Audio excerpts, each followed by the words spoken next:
agora nós vamos nos remeter ao estudo dos sufixos. Mais uma vez, para a gente entender o que são os sufixos, nós vamos retornar e fazer o estudo dos processos formadores de palavras, que são divididos em dois grupos, da derivação e da composição. Primeiramente, o grupo da derivação, aquilo que o nome já nos permite pensar. Derivam-se palavras. A somatória de um radical a afixos vai formar novas palavras. Primeiramente, o que vem a ser um radical? Vamos pegar o exemplo da palavra terra.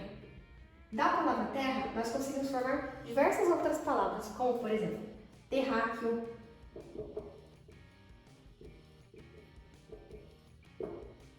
terreno.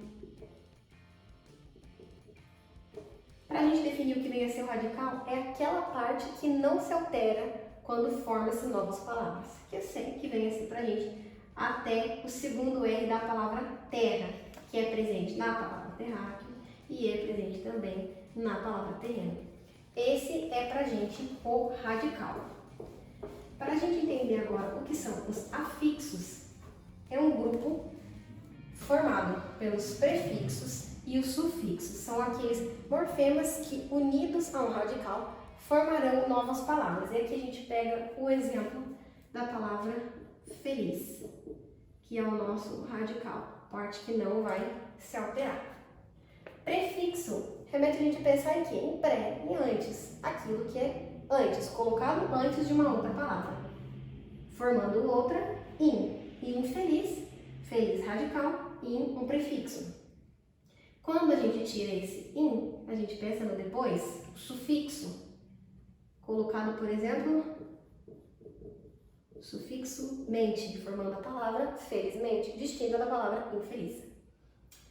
Quando a gente faz o estudo desses dois afixos, nós nos remetemos ao estudo da parassíntese, ou o que a gente chama de derivação parassintética, quando a gente coloca os dois afixos simultaneamente, ou seja, ao mesmo tempo. Infelizmente. Feliz, radical, in, prefixo, mente, sufixo, infelizmente, derivação parasintética. A derivação regressiva é quando a gente coloca um verbo para voltar a ser um substantivo, o que não é comum. A gente forma um verbo a partir de um substantivo. Por exemplo, a palavra choro é um substantivo. Formaríamos a palavra chorar, que é um verbo. Neste caso, a gente faz o contrário. A gente faz a partir da palavra chorar, que é um verbo, o substantivo choro. O verbo trabalhar para o substantivo trabalho.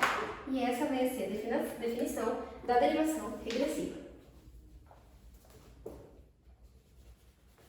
A derivação imprópria vem a ser pra gente quando uma palavra vai alterar a classe gramatical da outra. Por exemplo, vamos colocar uma frase aqui.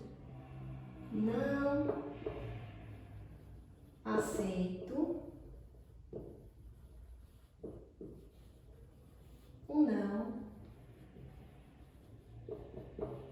como resposta.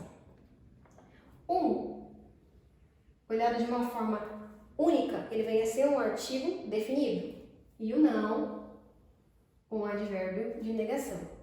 Só que, colocados em uma mesma oração, um altera a classe gramatical de outra. Que antes era definido como um artigo definido, passa a ser um substantivo. E o não, que antes era definido pra gente como um advérbio de negação, passa a substantivar o nosso substantivo. Ou seja, um alterou a classe gramatical do outro. Essa é a derivação imprópria. Segundo e não menos importante, nós vamos estudar o grupo da composição, que é composto também por outros dois subgrupos chamados de aglutinação, ou composição, ou justaposição, que é a mesma definição. Como é que a gente vai diferenciar um do outro? O grupo da aglutinação é a somatória de duas palavras que vai alterar o resultado final. Enquanto da composição ou justaposição não altera o resultado final. Por exemplo, quando nós fazemos a somatória das palavras plano mais alto, a gente tem o resultado da palavra planalto. Quando nós fazemos a somatória das palavras pé, de e galinha, nós temos o resultado pé de galinha. A somatória das palavras cachorro mais quente, nós estamos no final, cachorro quente. E aqui nós temos a definição dos dois grupos, derivação e composição.